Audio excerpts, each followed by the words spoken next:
समानता कब खत्म होती है? समानता जब आप किसी को विशेषाधिकार देते हैं तो खत्म होती है। इसलिए विशेषाधिकारों का अभाव क्या है होना चाहिए?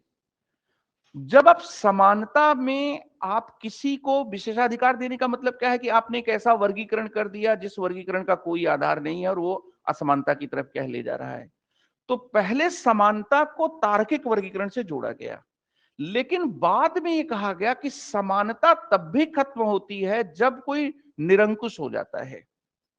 समानता तब भी खत्म होती है जब कोई मनमाना व्यवहार करता है, क्योंकि समानता जो है वो एक तार्किक चीज है और मनमानापन जो है वो तार्किकता का बिल्कुल विरोधी है।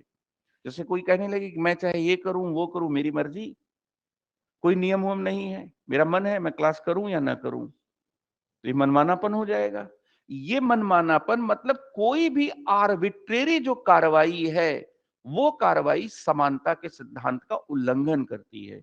और आर्बिट्रेरी कार्रवाई का मतलब है कि कोई अंकुश नहीं रह गया, किसी भी प्रकार का कंट्रोल नहीं रह गया, चीजें क्या हो गई, अनियंत्रणीय हो गई। तो निरंकुशता और मनमानेपन को यहां पर इंट्रोड्यूस किया गया और अभी तक केवल विधायिका के द्वारा बनाए गए कानून ही 14 के दायरे में आ रहे थे, हमें संरक्षण दे रहे थे। अब कार्यपालिका की कार्रवाइयों को भी ले लिया गया। इसका मतलब कि पुलिस, सुरक्षा बल, प्रशासनिक एजेंसियां भी अगर कोई ऐसा काम करती हैं जो मनमाना काम होगा तो व्यक्ति कोर्ट जाकर 14 के तहत संरक्षण प्राप्त कर सकता है। तो ये बहुत लैंडमार्क डिसीजन था।